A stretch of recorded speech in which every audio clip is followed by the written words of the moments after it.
So I just thought it was a bit of a sad news, really. Weird growth on the leaves. You drew blood! Well, I'm really gutted about that one.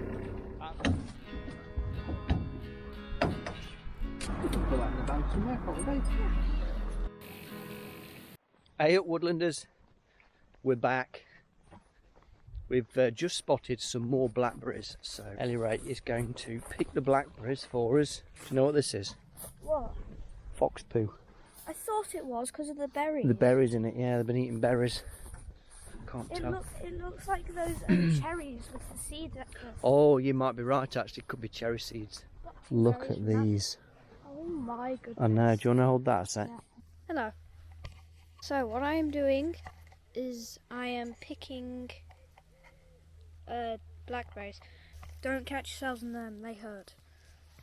It's a life lesson. You see me? Okay, awesome. I'm picking you up again. Is that okay? I know you're not a baby, but I should really stop talking and get to picking. Ow! Would you stop poking me? You drew blood! I want you to guess how old I am. I found some more blackberries that I can't reach. Okay. They look very good. Do they? On the bush up there? Mm-hmm. Okay. Let's go and do that. There's some stinging nettles here, look, you see. There's also like brambles and stuff. Yeah. That thing. That is, but that's next year's fruiting bramble, you see. Look how many there are. I I didn't know, see these. These I know. are crazy. That's amazing. Oh! Oops, okay. These look so good. I think I might eat one. Yeah, you eat one. Tangled in it. Oh wow, so Ellie Ray's picking blackberries. A bit chaotic this morning. So it's Ellie Ray's one of her first days off school. She's finished school for the summer holidays. She's popped up the woods, wants to have a quick go at blackberry picking, because like me, she loves blackberries. I think I might have had a bit of a bad influence on her with the blackberries. Anyway, welcome back, guys. We are, this morning, what am I doing? I don't know really. We've got this junk here that I actually want chopping up. And another one is I am continuing on the clean-up of the woodland. So now I've got my logs split and stacked all over there, which we did last week. By the end of the week, I want to have the tractor up here and bring the logs that I've split into this area here. This will be the log split area. This job here is this area, which is a storage area, but it's become just a little bit on the chaotic side. Because they're so tall, look, they're hitting the roof and they have to come out at a funny angle. But if I rotate them that way and long ways on, I should be able to get them up tight against there, which will leave a lot more room in this front area. All of this is going to have to come out. My shoulder's hurting, you're heavy. These slabs here, repurpose those slabs down here, so create a really nice flat and level area down here. I've mothballed the hookway for now. I've mothballed it in that I'm not using it at the moment because I just don't need to use it. The dragon seems to be, for me, a slightly better option for charcoal production at the moment. I've got to empty these dragon barrels. Look how this oak tree, look. I cut this oak tree down so I could get my barn in, and look how the regrowth. It's done absolutely amazing, but it can't stay there. I feel really bad for it because it's just put on so much growth. They might even call this lammas growth. Now lammas, I think it's lammas. They call it lammas growth because around about August the 1st you get this sudden flurry of lush green growth on trees and other shrubs. Trouble is with lammas growth, oftentimes it's so soft that it doesn't ever harden off in winter, and the frost has it, especially on oak trees, I've noticed. Yeah, it's got to come out anyway, that has. I think these thuya has got, they look like seeds, but are they seeds or are they? They look like tiny dragon fruit. They might be the seeds, the cones. They just look so strange. They almost look like some sort of weird growth on the leaves. Literally. But if you've ever seen a dragon fruit before, it literally looks like that. It looks like that. They're outside. I'm gonna have to Not Google, the colours, but the shape. I'm going to have to Google dragon fruit now, aren't I? Aha! We have 2, 3, 4, 5, 6 boxes. So we're going to fill them with charcoal. Oh. Yeah. Oops, a daisy. Not quite what I wanted. That's a lot of charcoal. That's what you're doing. I don't want to get my hands dirty. No, you don't have to. You can do the boxes. So make sure it's in the centre of that, but it sticks both sides, that's it.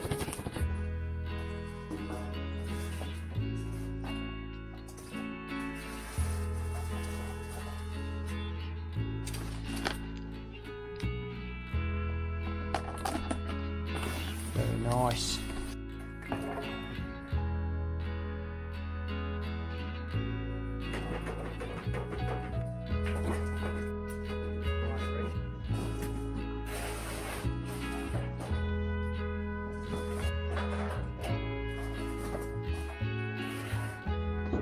Bottom on.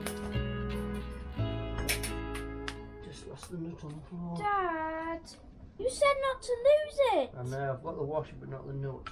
I was convinced I would find that. There it is. Nice.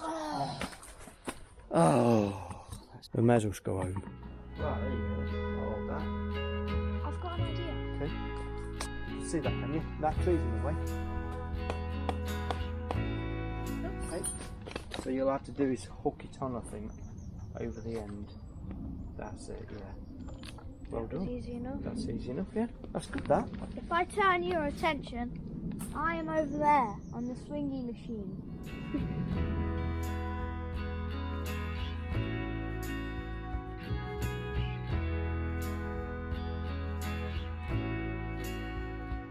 So this is a weird one. I lit it about midday. It's not even 1 o'clock and it's gassing. One of the weirdest burns I've ever had. On average, getting it to gas, you're probably looking at anything up to 2 hours. So the only thing I can put it down to is that intense heat we had last week. It has dried the logs out to such a low moisture content that hardly any moisture is in the logs anymore. And the gases have just instantly started coming out. Pretty boring, but hey, that's me. I'll get back to the grind. Just had an interesting phone call.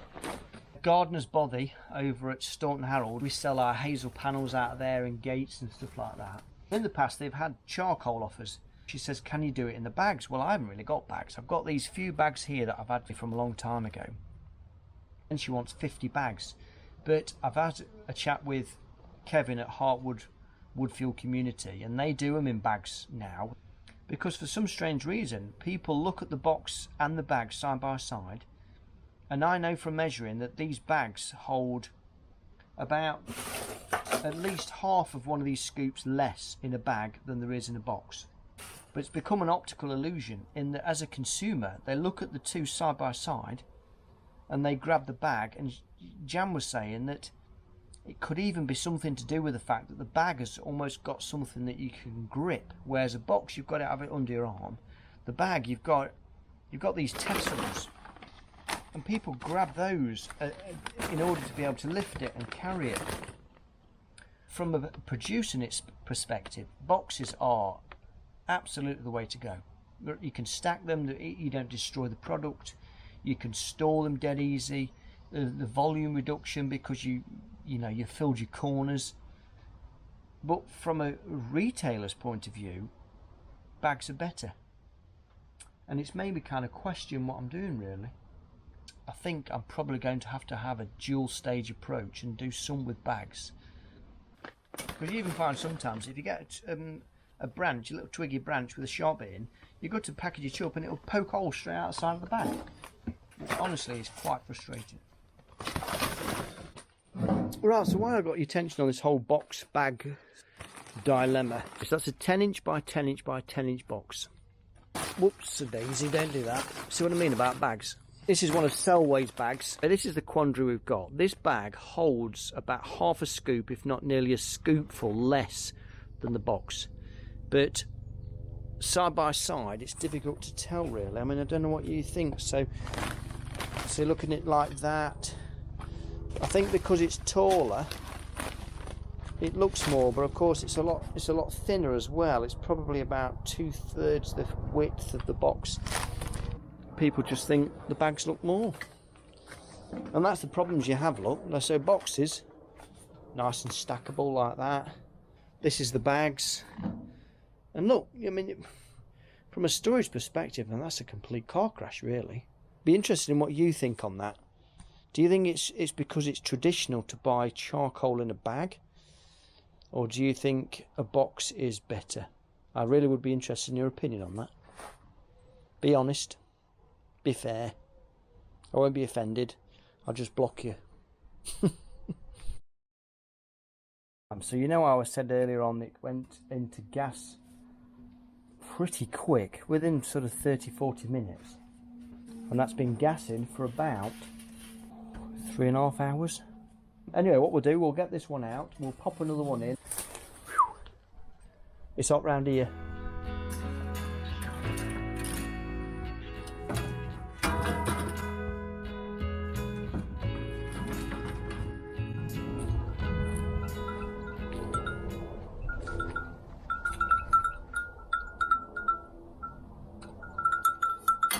This is really quite sad, but I like the sound of that. Oh well, it's going. Don't get attached. It's therapy, that is, for me. So I reckon it's nearly home time. I will see you bright and early in the morning. Don't be late. I think we're in for quite a nice day tomorrow. Grab 5 minutes of time-lapse clouds.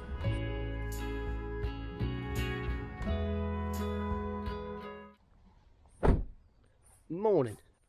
Let's go and check on the charcoal, I think, first. Some sad news, really. We've had a loss. The very first woodlog we did, when I was super nervous and really awkward about talking into a camera on my own even, never mind talking to a camera in front of lots of other people. We planted some trees, there was an umbrella pine that we got from Gardener's World last year, and then there was 2 sea buckthorns that we planted, super rich in vitamin C. They've all died. I'm kind of gutted about all of that, really, but I think this summer and the dryness that we've had over the last probably now 5-6 weeks, and that intense heat that's just gone, and I should have done more really to try and mulch around them rather than using pesticides, because I used to use a lot of Roundup. Well, that's a bit of an exaggeration. I used to use Roundup. I didn't use it very often. I would only give them one little squib a year, and after maybe only 1 year or 2 years absolute maximum, I would stop spraying around any trees then and just let nature do its thing. And over the years I've just used Roundup less and less, and to the point where I don't really want to use it. It almost becomes an emergency to use it now.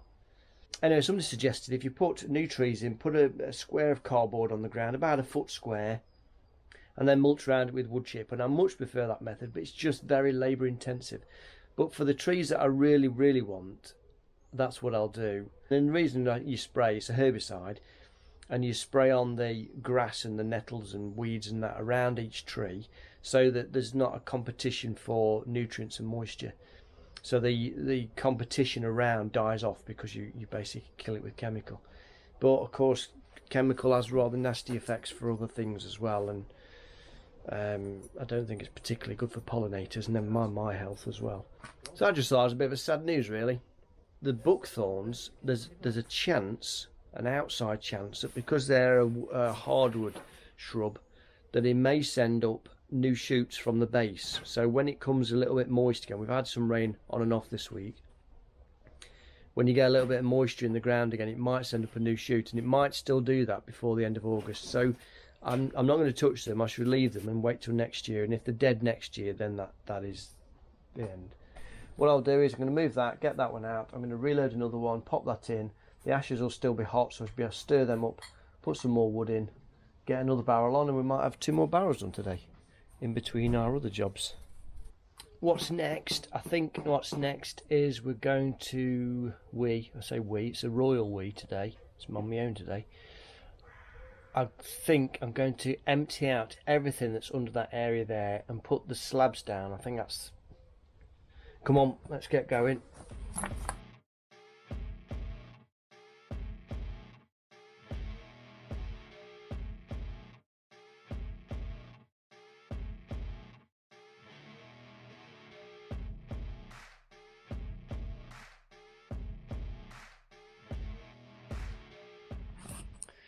So this morning's progress so far, got 4 slabs down, and I think in order for me able to progress, I've got to move that oak there. Some oak floorboards that a guy had fitted in Blackberry And this was all in his back garden. And I'm like, what are you doing with all that oak? He says, oh, I got cut up firewood. I said, oh, do you mind if I have a few bits? He says, no, help yourself.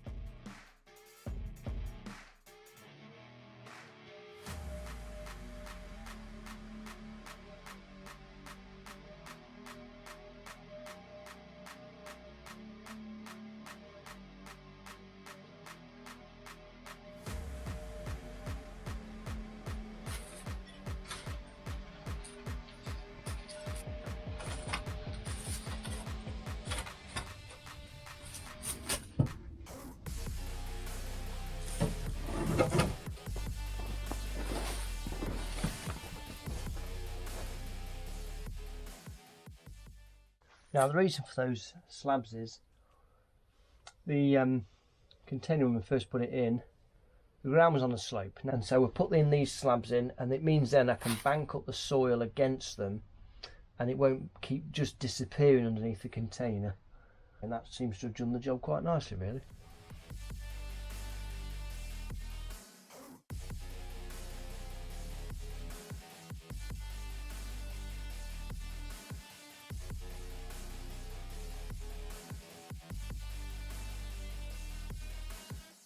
So I don't know what you think so far, seems to be going quite well. This central post here. Zoom out a second.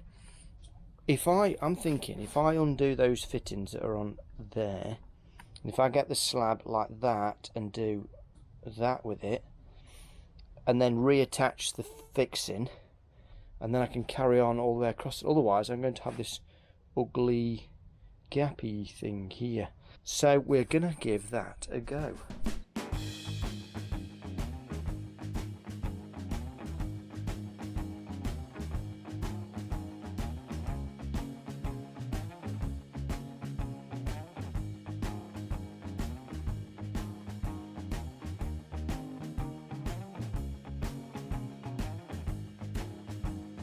So how's that looking? What do you reckon to that?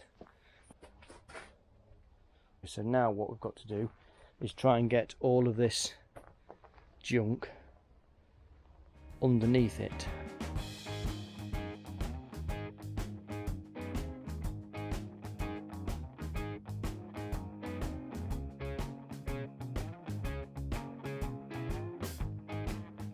Give you a quick sneak peek. So this is our new patio area. And then we managed to get the tin sheets back in and the plywood's back in. I've got rid of that weld mesh that was there. We've got 2 barrels of charcoal nearly finished, so 1 barrel's done. Second barrel is just about ready to finish. That is it for today. I'm going to go and have my tea. I fancy a drink. I mean, not alcohol, because I'm not really into alcohol much, but I'm struggling here to fit everything on the tractor.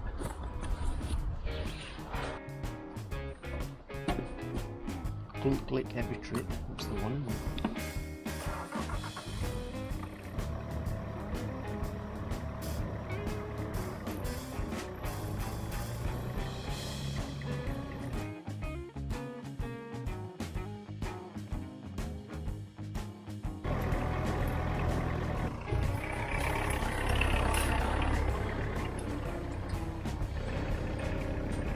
Morning! Let's have you out from underneath there. It's another tractor day. It's awesome. Today's just one of those perfect days. What a stunner. So I hope you're making the most of today as well. I'm trying to. We've got to move those cages of logs. That's one job. Got to move the yellow trailer into a better location. There's some chestnut at the bottom that I forgot about.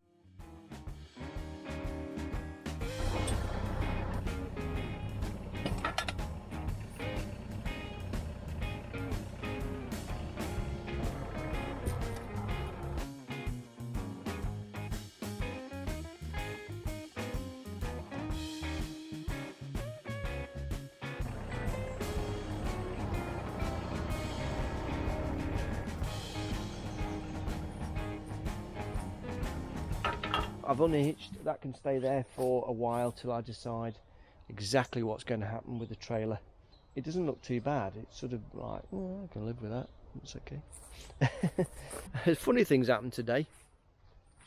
Rushing around, doing this, getting my food and all the rest of it, and I've forgotten my phone. It's probably not a bad thing because it saves me having to keep looking at my phone.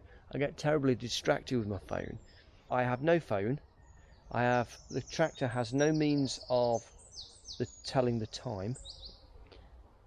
I have no means of knowing what time it is, and I cannot communicate with anybody to find out what the time is. I'm going to eat when I'm hungry, and I thought if I just keep rattling on, keep pushing and pushing, try and get all the jobs that I wanted to, and then go home, maybe I'll finish early. Next job is tidy up the oak, move these pallets, shift that bit there, get this area generally ready for pallets of logs.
That's better, look at that. All 16 cages in here. I think the first row went in pretty well actually. I was quite impressed with that. I've got no idea what time it is. It's a nightmare. But actually I can't manage without my phone. How did people manage? That's crazy.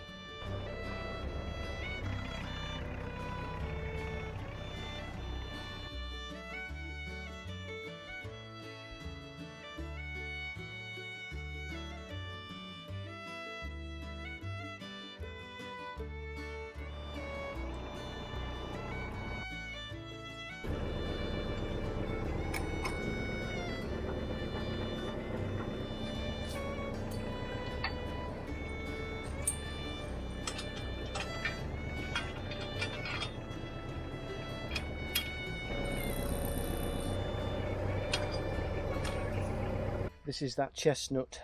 I'll try and get these out if I can.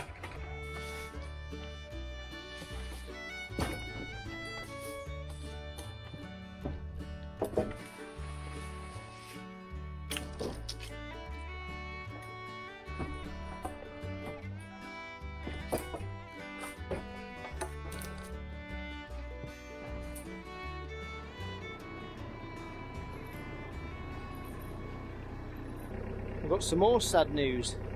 This is my swamp cypress, which is one of my favourite trees. And look at the state of it. All the new growth this year has died.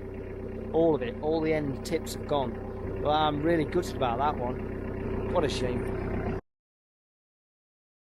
Just came down for one more load. Only that big one behind the trailer, that big one over there, and this big long one here, I just can't lift it. Probably destined for the sawmill.